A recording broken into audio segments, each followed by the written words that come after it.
A very good evening to all of you. Thank you very much for taking your time to join us this evening. Firstly, I thank the Almighty for giving us this opportunity to get together to understand and learn few things around how we can break the unhealthy habits. So I'm glad to have Dr. Noor Fathima, who's going to be sharing this session today. Just to let you know a few words about Dr. Noor Fatima, she comes with more than 20 years of experience in the space of neurobehavioral science, organizational development consulting, and empowerment coaching. And her research work at the doctorate level was accredited by the Indian Institute of Management and also by the Indian Institute of Technology, which is IIT Kharagpur.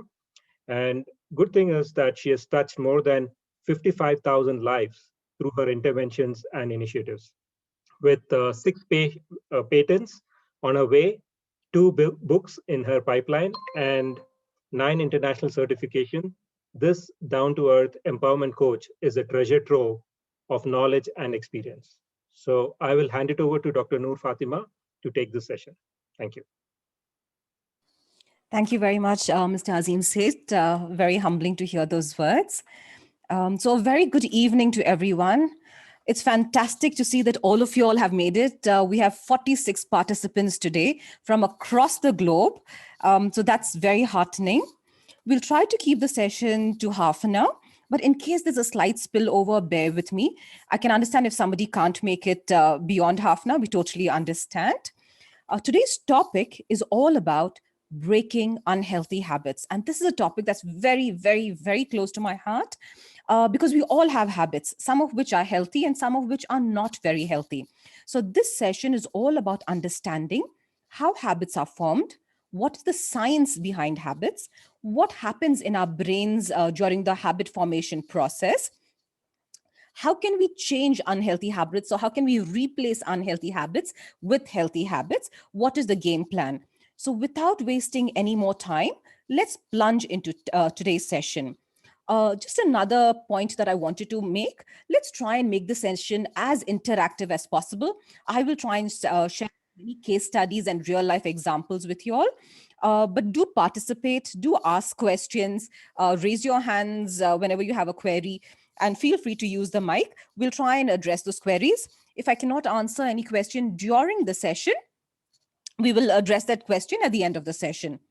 So everyone, are we good to go? Can we have a thumbs up?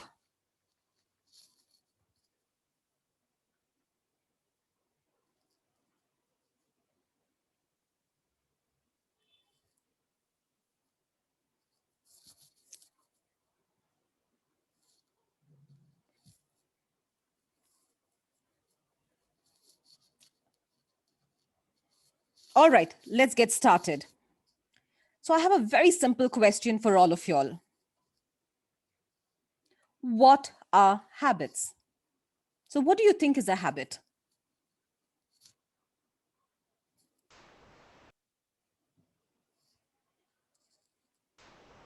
Any guesses? Anyone? Well, doctor, it's a pattern. This is Gulshi. It's a pattern that we develop based on something that we learn. Fantastic. Thank you, Gulshir. And Reshma says something which we are used to doing. Excellent, Reshma. Very, very good. Anybody else has any other input to share?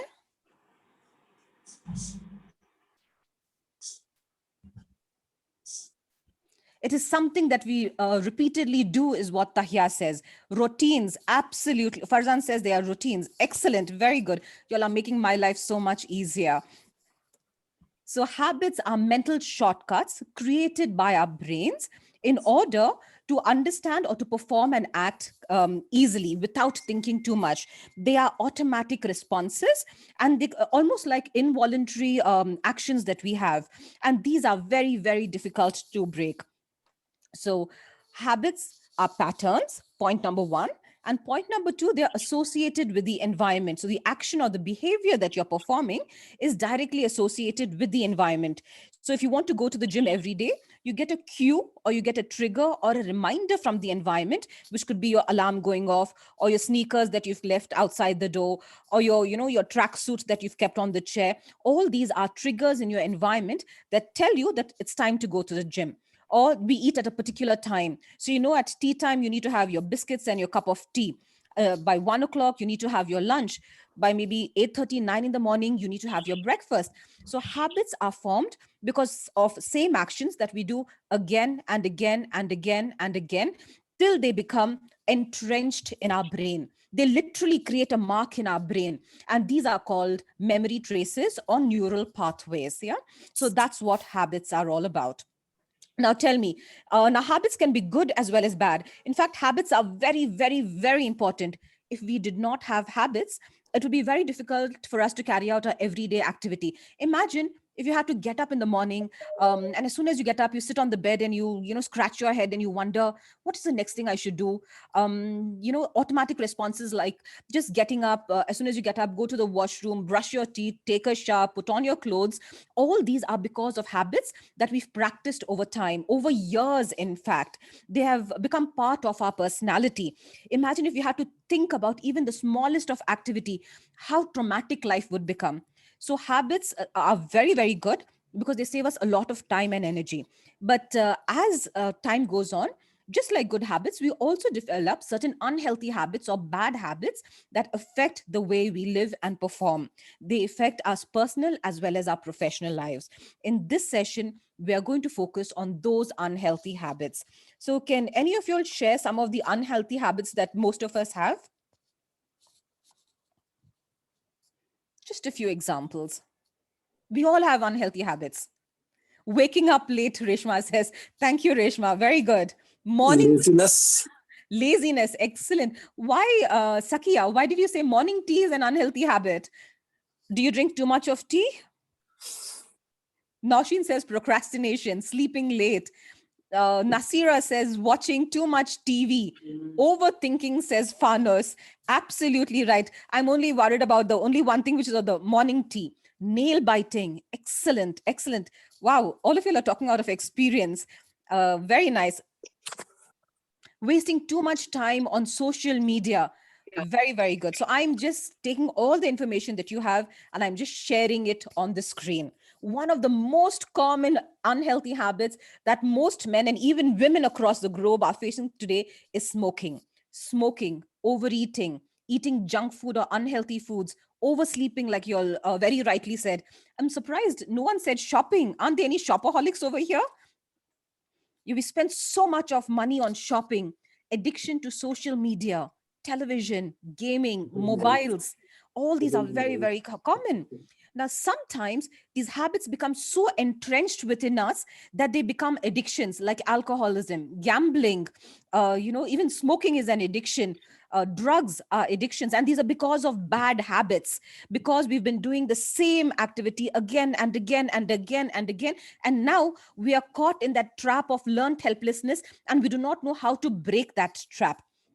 Surprisingly, health and fitness can also be a bad habit if you are too involved in it. If you become anything done in excess, which hampers with your life, becomes a roadblock to your success, becomes a bad habit. Similarly, when you're looking at relationships, various relationship problems that we have, like perfectionism. Uh, I can give you a lot of examples from my own family. I have people in my family who are perfectionists. Clothes have to be arranged in a particular manner. They have to be color coordinated and stacked. The vessels in the kitchen have to be arranged and aligned in a particular way. People would get, and these perfectionists are very difficult to deal with because not only are they very demanding on themselves, they demand the same amount of perfection on other people, which makes it very, very time consuming.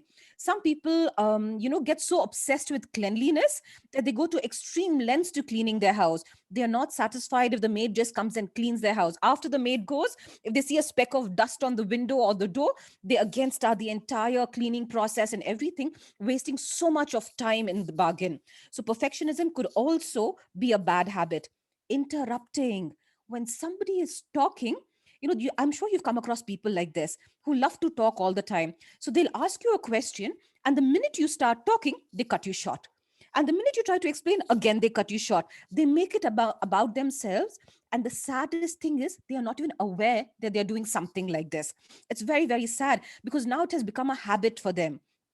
Another bad habit that I've seen of late is swearing, and I've seen this a lot amongst youngsters, using bad language. It's become such a habit for them that they don't even consider it bad. They're like, you know what, it's just the way we speak. They don't realize that the way they speak is an incorrect way of speaking. It could be very insulting and derogatory, and even worse, it reflects badly on them. It puts them in a bad light. So swearing and using bad language is another bad habit. Then you have lying and cheating. I have met so many people who've spent so much of their time lying that it becomes an automatic response. We call them compulsive liars. When you ask them a question, it's a very straightforward, simple question, but they're so used to telling lies that they always want to portray themselves in the best light. So they create a huge, elaborate story about themselves, and it comes so naturally to them, and they don't even realize it. So, cheating, lying, procrastination, all these are very common bad habits. Indulging excessively in leisure activities, blaming others. Because of you, I'm in this position. You are the one who's responsible for what I'm doing. They never take accountability for themselves. Blaming others has become a part of their personality. So all these, I've just listed a few of the common bad habits here. There are lots and lots and lots that we all face, and it is these bad habits, it is these unhealthy habits that we are trying to break. So if you have a habit which is good, bad, and indifferent, and you do not know in what category they form, the easiest way to do it is to list out all the advantages for that habit and all the disadvantages. If you have more advantages compared to disadvantages, that means it is a healthy habit. On the other hand, if you have more disadvantages and very few advantages, that means it is an unhealthy habit and it is time to change it. So I want all of you all to take the next 30 seconds and list out, just for yourself, you don't have to share it with me, at least two unhealthy habits that you would like to change about yourself. Just take 30 seconds and make a mental note of it or write it down somewhere. Or if you want to share something that you want to change about yourself, feel free to put it in the chat box.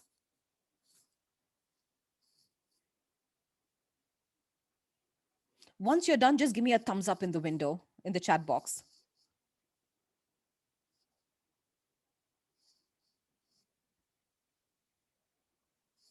Okay.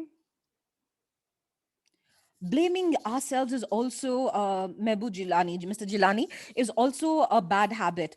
It comes with low insecurity and low self-confidence. And that happens so much over time. It maybe started off in childhood because of certain experiences that we have. And then it becomes a habit and it goes on into adulthood as well. So yes, blaming oneself also is something that we need to change. Great. So a lot of y'all have already identified some of the habits that you'll have that you'll want to change. Fantastic. Fantastic. Let's move on. So we've already said that habits can affect our family and social life, our job and professional lives, and happiness and overall quality of life. Now, I want you all to give me example. Can anyone take any bad habit and tell me how it negatively impacts our social and family life?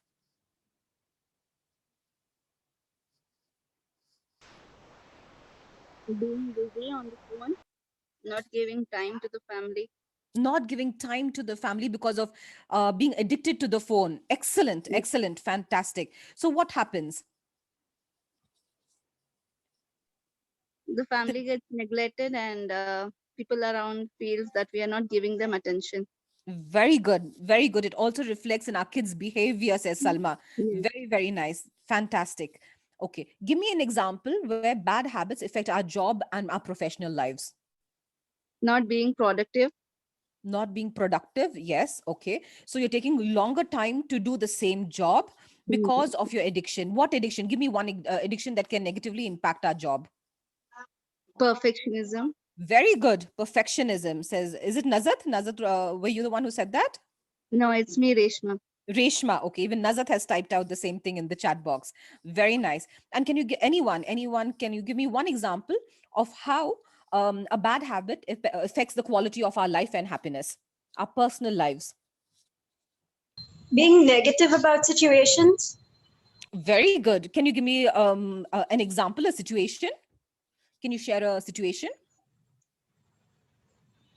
Um, like for example, you put in enough effort and you know you're going to do well in an exam, Okay. then you know you undermine yourself and say that you won't do well, and you Okay. just pull yourself down.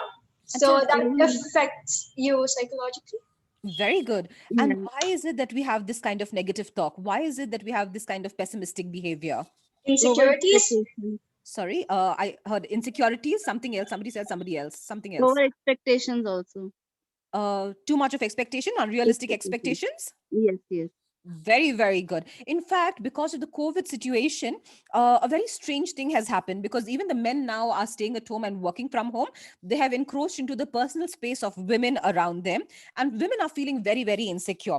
And they've actually not seen the men, how they work in their offices, which is very interesting because they see them at home now and they see them addicted to the computer and they don't actually see them working. They see them playing games like Call of Duty, Dota, and these games are highly addictive, and most of these people are spending long hours into the night playing these games when they should be spending quality time with their spouses, with their children. So there's a lot of impact that's happening in the marital situation.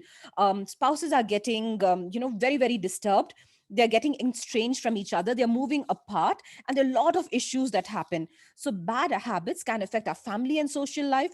They can affect our job and professional lives, and overall well-being and quality of our lives, just like all the examples all of you all gave. So what we've looked at so far is habits are created when there is consistent mapping. That means there is a consistent relationship between the information in the environment and behavior. They are repeated actions that we've done again and again and again. It's all about practice. So if you want to be an excellent basketball player, or you want to be a great mathematician, or you want to be, a musician, or whatever it is you want to be, you have to practice, practice, practice, practice. Ask anyone who's right now on top of the game, who's achieved whatever they have achieved. They will tell you it's all about practice. In fact, Steve Jobs says that before every presentation, he's so nervous that he needs to practice at least a minimum of 10 to 12 times before he makes his presentation, even if it is only to his own board of members, the team, his internal team. So it's all about practicing, practicing, practicing, and doing the same thing over and over and over again. Now, I have to share a fantastic case study with you, and this will take a couple of minutes. It's called the Eugene Pauly case study, and Eugene has become legendary in medical history. He suffered from brain damage, and despite brain damage, he was able to form new habits. Let's see what happened to Eugene.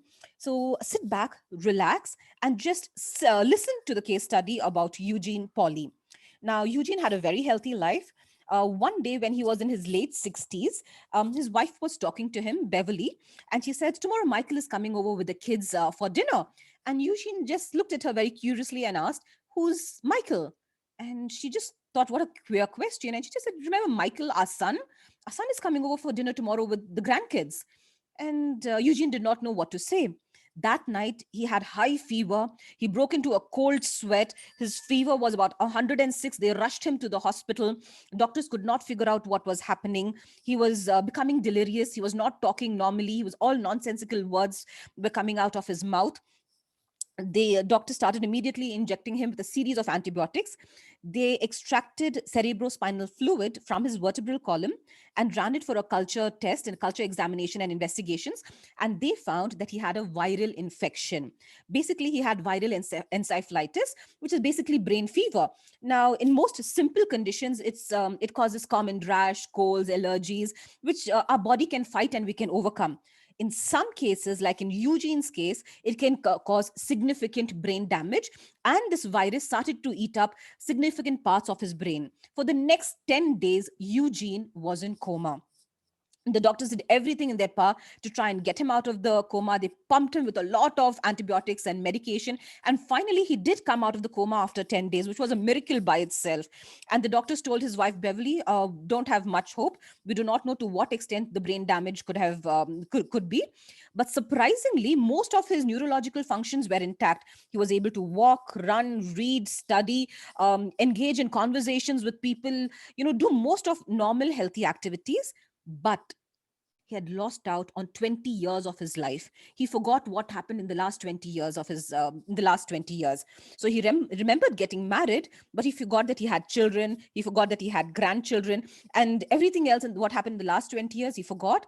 And even worse, because of the brain damage, because the infection, the virus had eaten up so much of brain tissue, he was not able to retain any new information. So if Eugene had to meet you or me, and you would introduce yourself and say, I'm Salma, or I'm Ruhi, or I'm Nazat, or whatever it is, he would say hi and he would talk to you for a couple of minutes. And after that, he would say, I'm sorry, I don't think we've met before. So who are you? And can I help you with something? So, and he would ask the same question again and again and again. So, so the doctors told Beverly, Eugene's wife, that Eugene had to be monitored 24/7.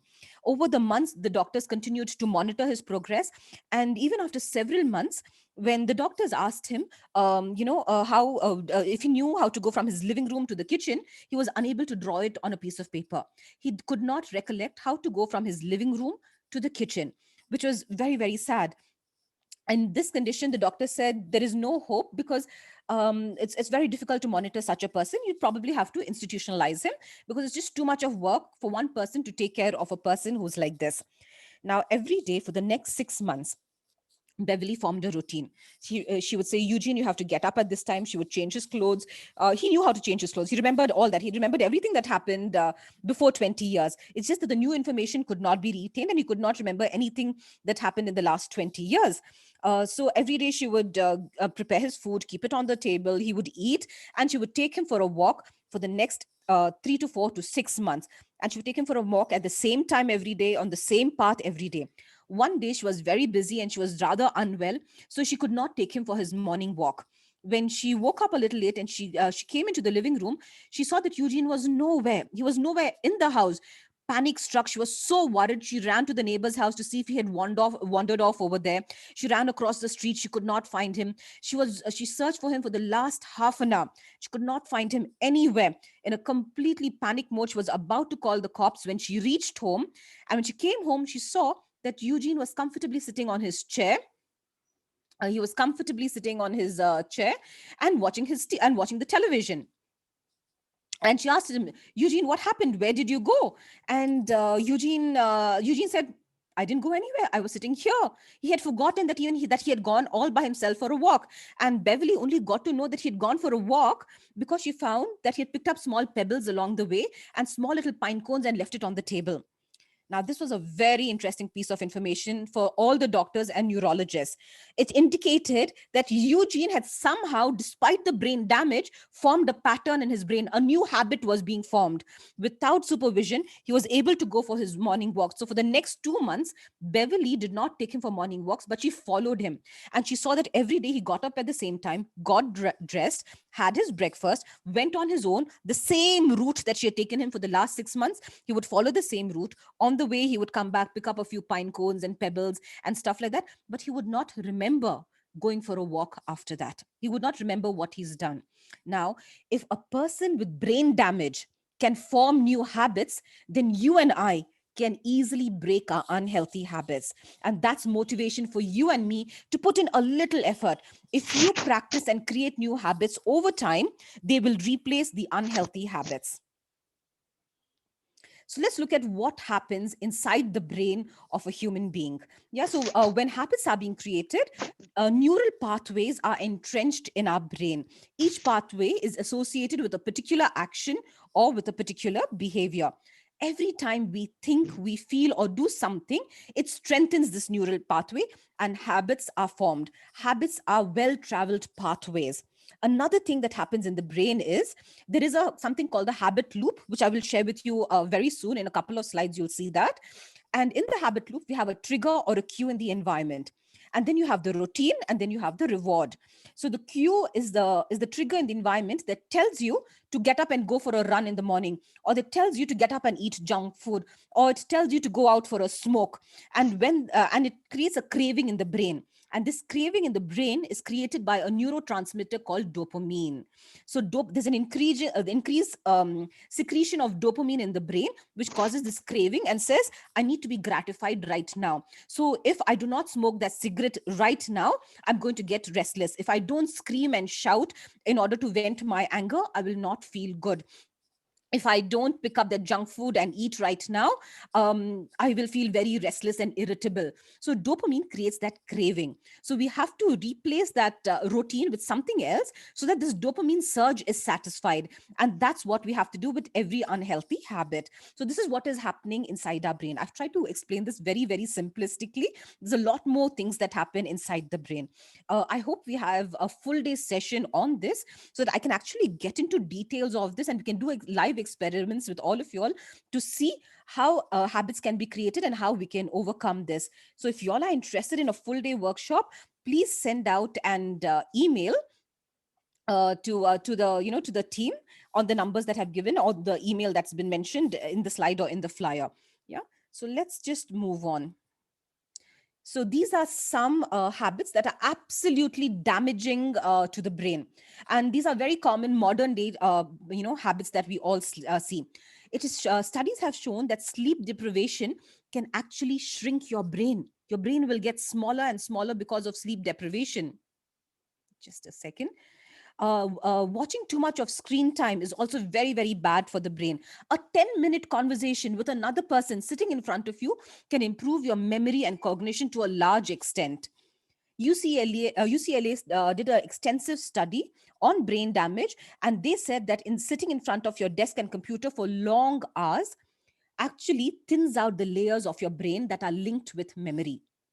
That's scary. This is for all the techies, for all the IT people who are sitting in front of their laptops and working for 7 to 8 hours continuously. It's actually thinning out the layer of your brain related to memory. Information overload. When you're trying to concentrate on one task, there's a lot of other information that's coming, which is very, very distracting. This decreases our efficiency by 10 points. That is, your IQ decreases by 10 points because of too much of information from all sides. So when you're doing one task, focus on that one specific task. Multitasking is not good because you're switching rapidly from one task to another. And this causes stress in the brain, which releases a stress hormone called cortisol. And cortisol starts rewiring your brain and makes you less effective. Okay, it's just about doing works in an emergency mode. Inactivity or sedentary lifestyle. Now, this is also very, very damaging because they change the shape of our neurons in the brain and they lead to mental decline. And for all of y'all who are addicted to your headphones, please remember, if you wear your headphones for a long period of time, it increases the bacteria in your ears by 10,000 times. And for all those who are addicted to music and listen to loud music, headbanging music, rock bands and stuff like that, it damages not just your ears, but also your brain. And in the long term, you're more susceptible to degenerative diseases like Alzheimer's and Parkinson's. So just be very, very, very careful. Your brain is a very, very sensitive organ. So please try and protect your brain as much as you can. So this is the habit loop that I was talking to all of y'all. So the environment sends a reminder or a cue. It is a trigger that tells your brain to go into the automatic mode and prompts us to do a particular behavior. So the alarm goes off and the child realizes, now this is the time that I have to study. From 5 to 6 in the evening is my studying time. So he picks up his book and he does his homework and schoolwork and whatever it is. And he's doing it because there is a craving. What is the craving? The craving is for the reward. And what is the reward? The reward is that, I'm going to get 1 hour of free time and I can play my favorite video game. That is the reward. So this is the loop that takes place when a habit is formed. Gulsheer says that there are experiments with plants and music. Gulsheer, can you share the experiment, please? Sure, doctor. Well, there was an experiment conducted when a symphony of Mozart was played to certain plants, young saplings, which grew up to be plants, and they grew really, really well, and the symphony was, as you know, is quite pleasant to listen to. Right. At the same time, the music was changed from that to, some sort of heavy metal music, which was like really aggressive and hard to listen to, and apparently the plant withered. It kind of gave away lots of its nutrients, and it kind of perished very fast. So that was a very interesting thing that you mentioned. Yes, thank you so much, Gulsheet, for sharing that. That was really, really interesting. Ayman had a question here asking what is the frontal cortex. See, the cortex is the later part of the brain that developed, is the latest part of our brain, and it is involved with all cognitive abilities. Yeah, all higher thinking orders. Habit, on the other hand, is a very interesting question, Ayman, that you brought up, because the habit is formed in the primitive part of the brain. It is basically formed in the basal ganglia, which is at the base of your brain, just above, the spinal cord. And that is the most primitive part of our brain. It is associated with all reflex actions and movements. So we are saying that habits, when they are done consistently, become automatic responses like reflex actions. We have Ivan also asking that why do children develop a TV addiction or a TV habit? This is partly because of the parents and their faulty upbringing, because it started with them giving the remote to the children when they when parents wanted some free time for themselves, or they're very busy with other household chores and they did not want children to interfere or disturb them. Then parents would just say, okay, sit and watch this program, or give them the mobile phone, or give them the iPad, and this became a habit. And all electronic goods are very, very, very, very addictive, so children get hooked on to this very easily. And once that habit loop is formed, it is very difficult to break, but it's not impossible, it's just difficult. Mr. Gilani says, can we trust the brain when our belief systems contradict it? A very, very interesting question, and a very challenging question, because our belief system influence our brain to a large extent. In fact, it is the belief system that creates our habits. So if you can change the way your values and your belief system, then you can rewire your brain. We will talk about faulty belief system in a little while, Mr. Gilani, but that's a fantastic point that you brought up. Let me share a fantastic case study. It's called the February's case study. Now, Procter and Gamble released a deodorizer. They created a fantastic product. If you sprayed it on anything, the smell would go away. So if you had a lot of pets in the house and your house was always smelling of cats or dogs, the minute you would spray this, it would neutralize the smell. So all the bad odor would go off. If somebody is a chronic smoker and he smokes a lot of cigarettes and he just sprays this over himself, his clothes will no longer smell of cigarettes. Despite that, this particular deodorizer was not the hottest selling thing in the market. And Procter and Gamble were worried as to what was happening, because they had spent so much of money coming up with this product. And when they went and they did behavioral analysis and they started interviewing people, people said it's a great product, but I'm not getting any freshness out of it. That means the craving that they wanted was not being satisfied, as a result of which they were not using this product. So Procter and Gamble very quickly went back to the research team and said, we have to change the product or make certain changes in the product, and convert it from a deodorizer to a room freshener. So when the person is cleaning the room and it's a smelly, dirty room, and after she finishes cleaning the room, she sprays this Febreze. Earlier, it was a deodorizer, which meant it cleaned up and removed all the smell. But now, from a deodorizer, it became a room freshener because they added fragrances to it. So after cleaning and spraying it, the person got the satisfaction of, wow, I have actually cleaned the room and it smells really, really, really good, which means I have done a fantastic job of cleaning. Though even the deodorizer did exactly the same thing, but it excited the senses, it excited the brain, and the brain said, now you have done a good job. So when they changed the Febreze from a deodorizer to a room freshener, sales increased drastically. In 2 months, the sales doubled. In 1 year, Procter and Gamble made 230 million based on this product, because now it had become a habit for people that if they are cleaning their house, they needed to have Febreze, because when they go into their rooms, the rooms were smelly and dirty. After the cleaning process was done, that is, the routine is established, they would spray it with this fresh room freshener, and the room is suddenly smelling very fresh. The following year, Procter and Gamble made 1 billion by capitalizing on the habit formation loop of people. They created this habit loop, and this was a fantastic marketing strategy. In fact, one lady said, I have a dog called Sophie in my house, and she said, Sophie will always smell like Sophie, but my furniture does not have to. Yeah. Okay, we have Salma asking a question. Salma, we'll hold this question for some time, and we will address your question a little later, please. Yeah. Now, I'm giving you a couple of examples here, and I want you to tell me how we can overcome these unhealthy habits. Yeah. Smoking.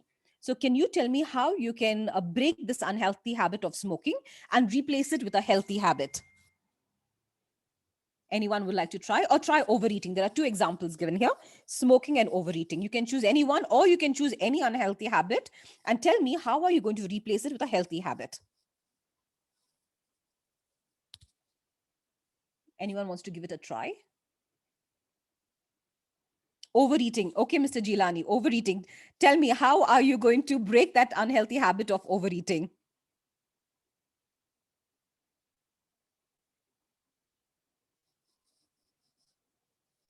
Give me a concrete example. So we are eating junk food, we are buying processed food, and we are having that. How can we break that habit? By fasting. Okay. All right. We can't fast all the time. Yeah, but eating lesser, but the craving will still be there, right? If you eat lesser, that craving will be there. The dopamine is still there in your brain telling that I'm not satisfied, I'm still hungry. So, so tell me, what will you do?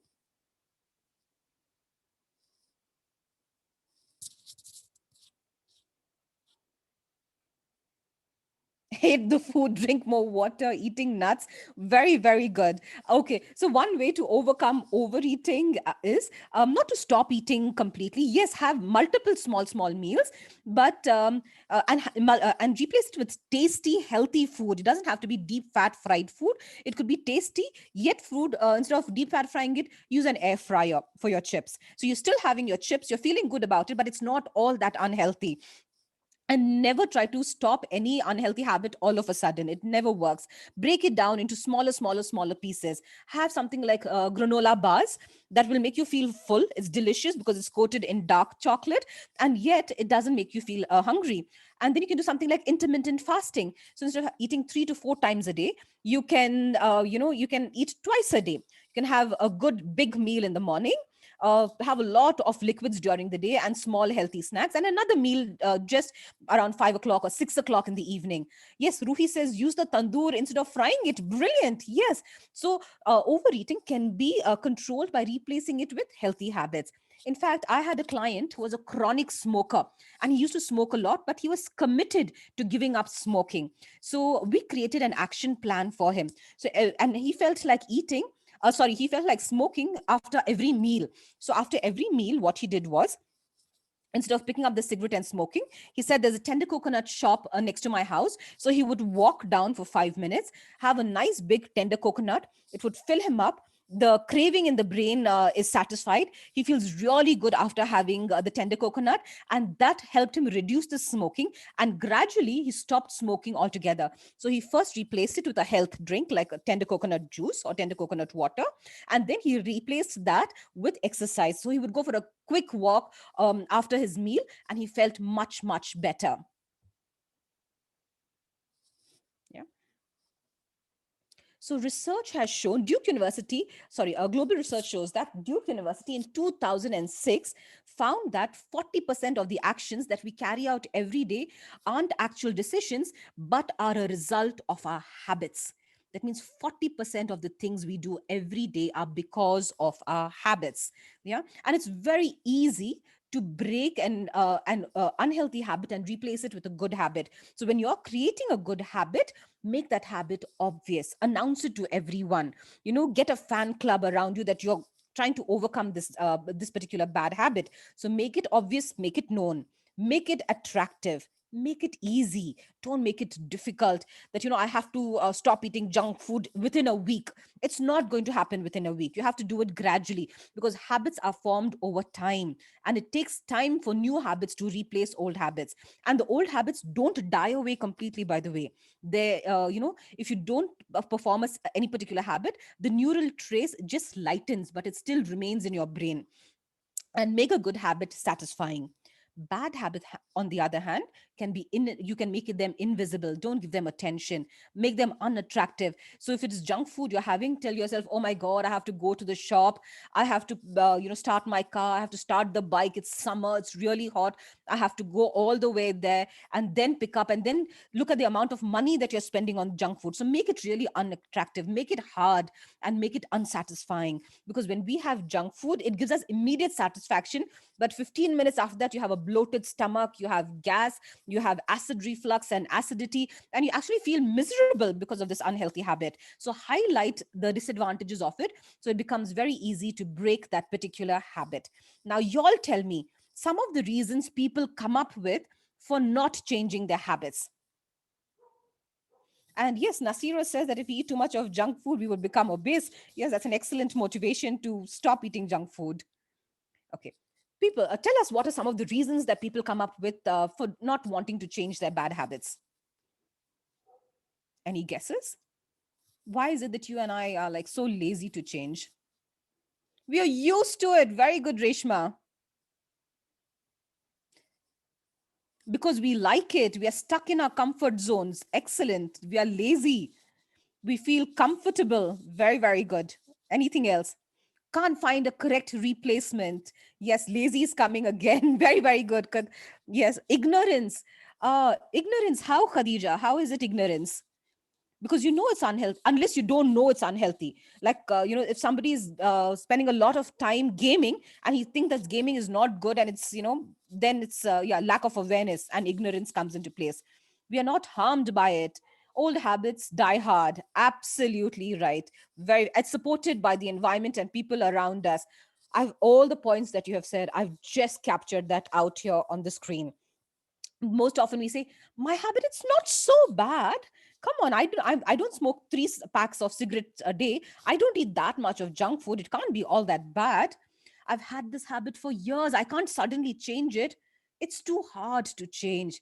It takes so much of time and effort, and I don't have that kind of time right now. This is not the right time to change. Maybe later. I'm afraid I'll fail, so I'm not even going to try. I can't change my habit as long as those around me are doing it. Everybody in my family likes junk food. How can I, if I change, everybody in my family also has to change, and they don't want to change. So I can't change my habit. I am like this because others have made me like this. This is not my fault.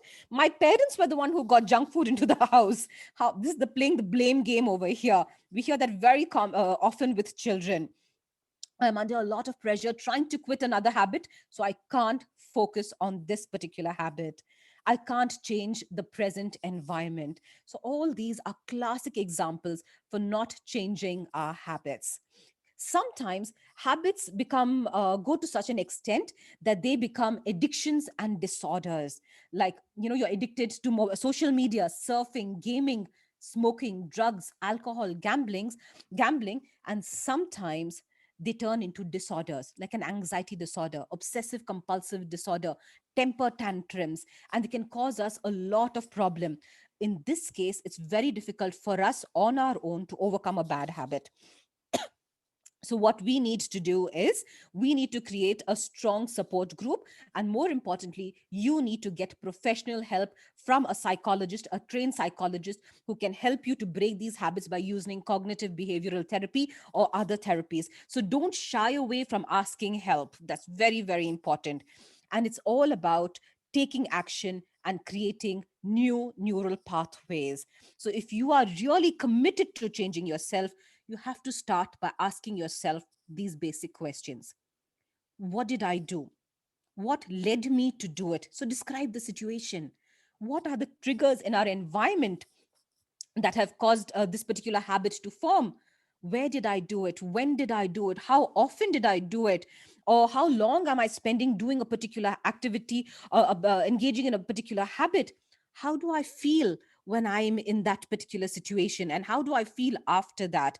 So, if you can answer these questions honestly, then you will be able to break that habit and get into the next mode of replacing the unhealthy habit with a healthy habit. just a small, I'm just going to take another 5 to 7 minutes of your time. I know I've overshot by about 10, 15 minutes. So just bear with me for another 10 minutes and we will wrap up this session. For all those who are in a hurry, you all are free to go, not a problem. For all those who have time, stick around for another 10 minutes. See, triggers lead to habit formation. So there are certain situations that are there in our environment that keep repeating themselves again and again and again and again. For example, you might be working in an office where your boss is always shouting at people around you. He's accusing you, he's criticizing you, he's not seeing the positives in you, and that could lead to certain emotional buildup within you. Maybe you have a spouse who's constantly cheating and lying about you, or you're constantly fighting with people in your family. The kids might be acting out and throwing temper tantrums, or you might be all alone and you do a lot of traveling, so you're literally living out of a suitcase. So the most common emotions you would feel in these scenarios would be anxiety, anger, sadness, worrying, and being lonely. Now all these have certain consequences, both at the emotional front as well as the behavioral front. The emotional consequences are that it leads to frustration, annoyance, anger, anxiety, depression, and guilt. On the behavioral side, this is when habits are formed, the behavioral habits. You start blaming yourself about it. You start blaming yourself because your home situation sucks and it's not improving, because your boss is treating you so badly, because your children are not listening to you. That's one way of dealing with it. So your confidence goes down rock bottom. Or you can develop the habit of blaming others, or you can start throwing temper tantrums by talking loudly, screaming, yelling. And I've seen this so common among people. Children, when they throw temper tantrums, they realize that they get what they want. Typically parents given to them to just get them to keep quiet, and gradually this becomes a pattern. And as they become adults, they realize that if I talk loudly, if I scream and talk, if I fight and I create a scene, the other person will back off and I will get my way. So you see, a habit that started in childhood with practice over the years has actually become an unhealthy habit. Other unhealthy habits, because of the frustration you're going through, could be because you're so stressed out with work, you take to smoking, drinking, overeating, sleeping excessively, or spending too much money. So these are all how, on the behavioral side, the habits are formed. Remember, change happens in stages and is a process.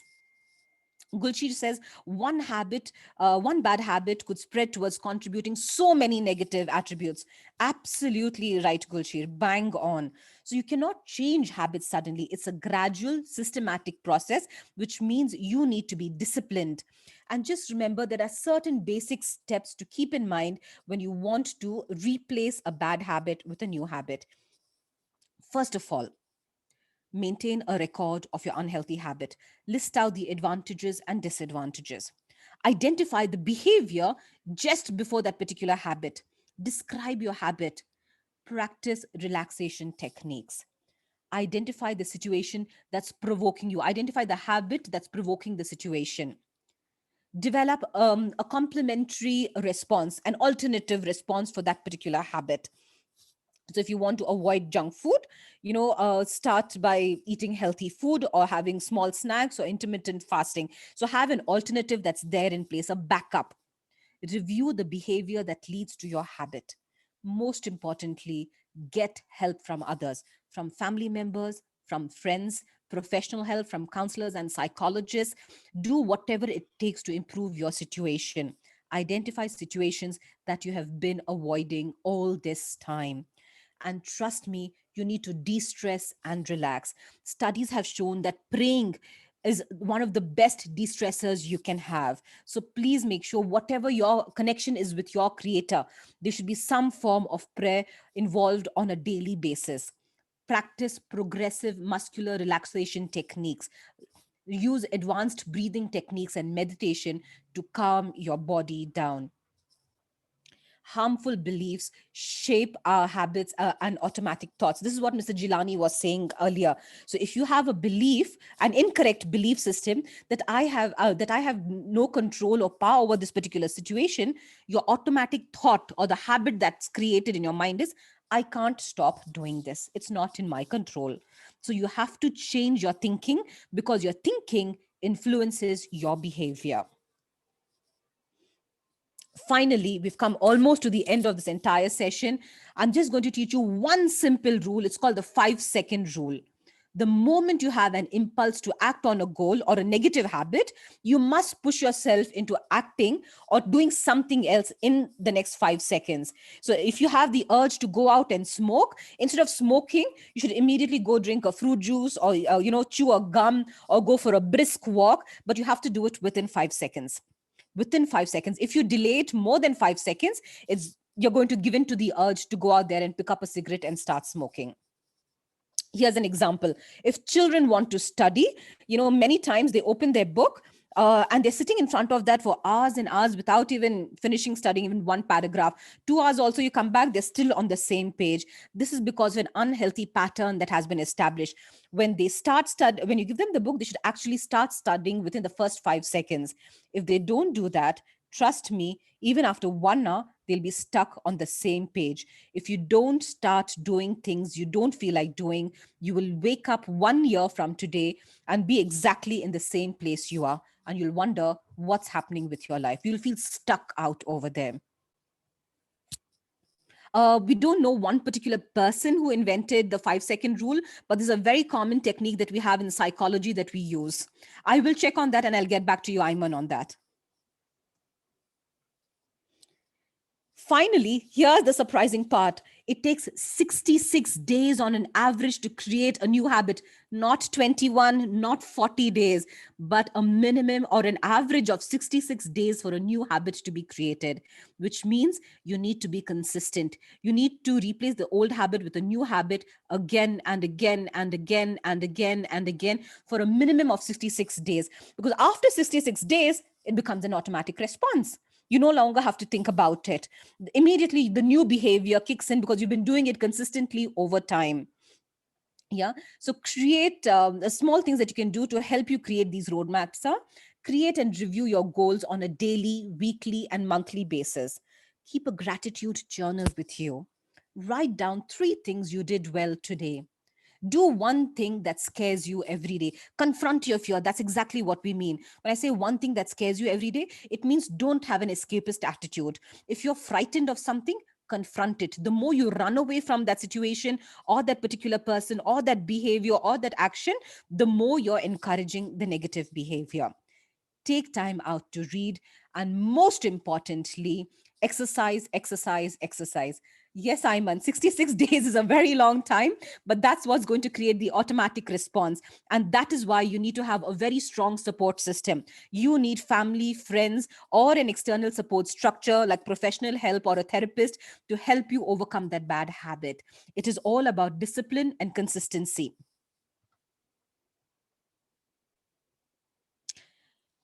Gulchi says, building an inner circle is important to break a bad habit, as I understand. Keeping a journal and confronting your fear of if and then. Absolutely right, Gulchi. Very well summarized out over there. With that, we've come to the end of today's session. I hope you found it beneficial and useful. Please take the learnings from this session and move forward.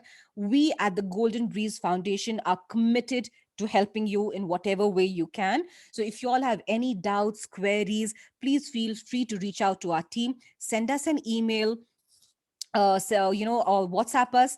And also, please let us know if you have any particular topic in mind, if you want us to address. And if you want a full day session, please let us know about that as well. For all counseling related queries and to get a copy of the handbook on overcoming unhealthy habits, please get in touch with the team at the Golden Breeze Foundation. Our phone number is here. Our email ID is out over here. We would love to hear from you all. So do stay in touch and let us know what you felt about this session. Thank you very much for your time and attention. And I'm very sorry that I overshot this session by about 24 minutes. Mr. Azim Seth, over to you. Yeah, thank you very much, all of you, for being a wonderful participant. You've been great. And I also want to thank Dr. Noor Fathima to take us through this whole exercise and understanding what what is a habit and what is a kind of bad habit, and how we can overcome that. So really thank you all for your time. And as we spoke about Golden Breeze Foundation, this program was actually brought to you by Golden Breeze Foundation. And Golden Breeze is basically a non-profit organization which is focusing on the youth empowerment. And basically you can see, you can reach us on the website www.goldenbreezefoundation.com. And if you like the program today, we would encourage you to go ahead and spread the word among your friends and colleagues. And very soon we'll be organizing many similar programs like this, which is going to be helping our youth in overcoming the challenges and also focusing in their career. So thank you very much once again, and we apologize for the overrunning on the time front. Okay, thank you.